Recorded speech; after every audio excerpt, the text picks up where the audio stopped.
Well, here we are again. I finally got started at scuffing this thing down, as you can see. Long way to go yet. But what I thought I would show you is this is only to put a scar into the finish so the new finish will stick to the surface. And the way we're doing that, we've got three weapons of choice.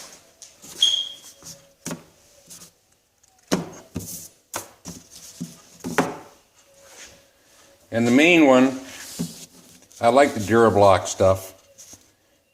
This is a semi-flexible block which will move around.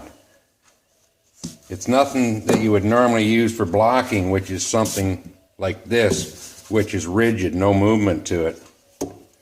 Secondly, this is actually a wet sanding block that you use for color sanding. But for some of those spots, you have to use something that'll move into corners and whatever it may be. And then the third one, of course, is a Scotch brake pad.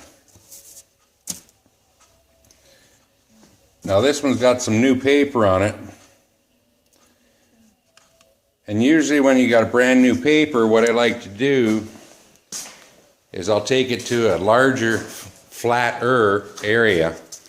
And when it's new, is just to knock the top off the surface of the grit in the paper is I'll slightly sand a larger spot. So I'll bring you back in a second. You can trust me, I'm not an artist of any kind, but here's my artwork for the day.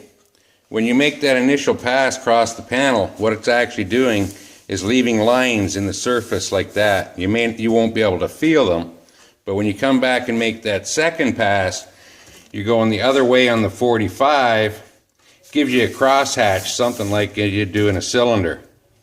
And what you're doing is this first scratch that you put into it is you're actually knocking the top off of it. So this would be the first, and when you come across there and put your second 45 into there, you're knocking the sharp corners off the top of the initial scratch.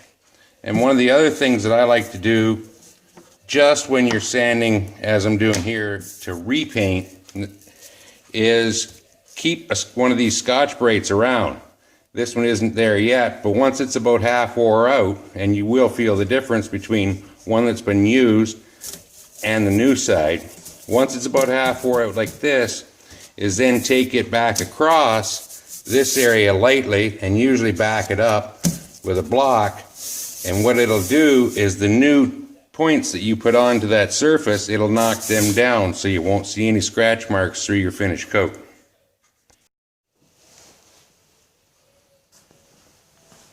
So all I'm going to do is keep two hands on this block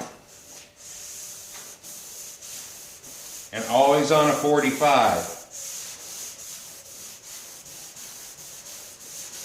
And by starting out in a larger section like that, what you're doing is taking the really sharp grit off the top of this paper. Then you're going to come back and go the opposite way. I won't bore you with this all the way through. But anyway, with both hands keeping equal pressure along this block, it'll form any of the small curves in the panel as you go.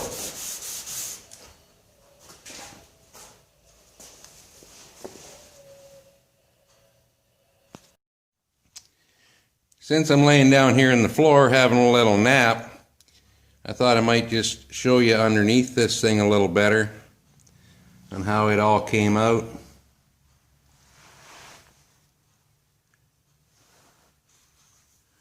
And right here is where the subframe connects underneath the seat base.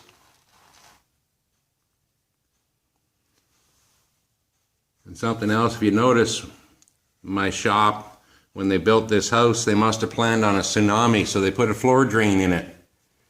And you can see the stand on the far side over there. That's how much they've sloped the floor from one side to the other.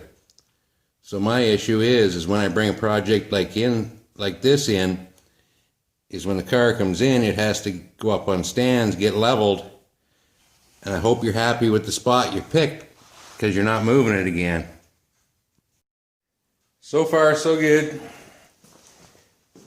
Got the car sanded up to the doors, including the rocker panels.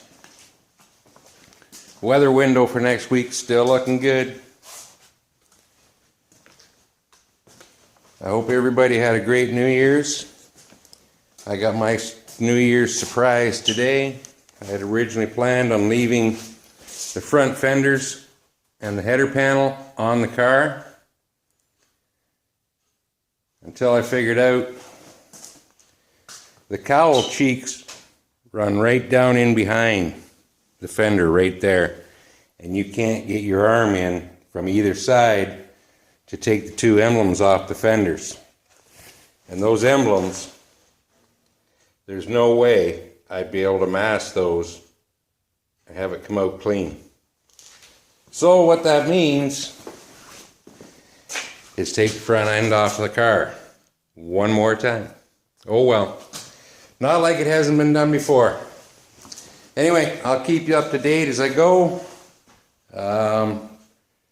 Probably get the front end peeled off tomorrow or the next day, but I'll sand it all first, do the doors, the fenders, the header.